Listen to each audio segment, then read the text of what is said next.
BJP party office করতে দেয়নি polytechnic কলেজের সামনে। তবে সরকার থাকবে না।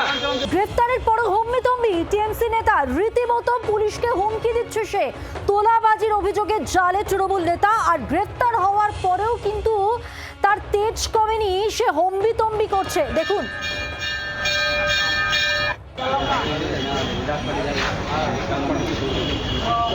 आज रोजना देवनाथ का बात सुने खून हुए देखे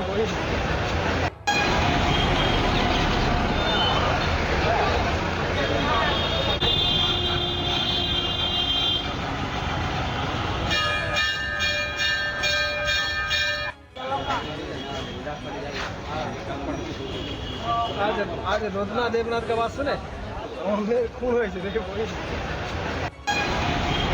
রণজয় সিংহ প্রতিনিধি রয়েছেন টেলিফোন লাইনে। রণজয়, গ্রেফতার হওয়ার পরও তো তেজ কমেনি। একেবারে তাই, মধুগ্রন্থি গ্রেপ্তার হওয়ার পর কিন্তু তৃণমূল কংগ্রেস নেতা এবং শান্তি গ্রাম পঞ্চায়েতের প্রাক্তন প্রধান এবং এই এলাকার যিনি বিধায়ক রয়েছেন সমর মুখার্জি, তার কিন্তু ঘনিষ্ঠ এই শোভন কুমার দাস, এবং তিনি কিন্তু হুমকি দিচ্ছেন। মূলত তিনি যখন পিজন ভ্যানে তাকে তোলা হচ্ছিল তখন কিন্তু তিনি হুমকি দেন পুলিশ কর্মীর উদ্দেশ্যে যে সরকার গঠন হয়েছে, এই সরকার দীর্ঘদিন থাকবে না এবং তারপরে কিন্তু ব্যবস্থা নেওয়া হবে।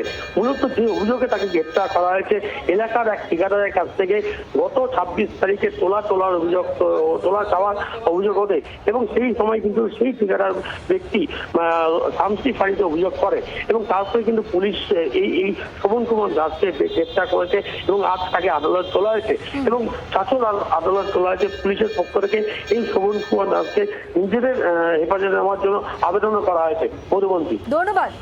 आज रोजना देवनाथ का बात सुने खून हुए देखे কি হয়েছে? রাজনৈতিক ইস্যু। কেন রাজনৈতিক ইস্যু? আমি বুধবার দিন বিজেপি পার্টি অফিস করতে দেয়নি পলিটেকনিক কলেজের সামনে। তবে সরকার থাকবে না, সরকার 5 বছর পর চেঞ্জ হবে। বাংলার আওয়াজ, বাঙালির আবেগ, জি 24 ঘন্টা।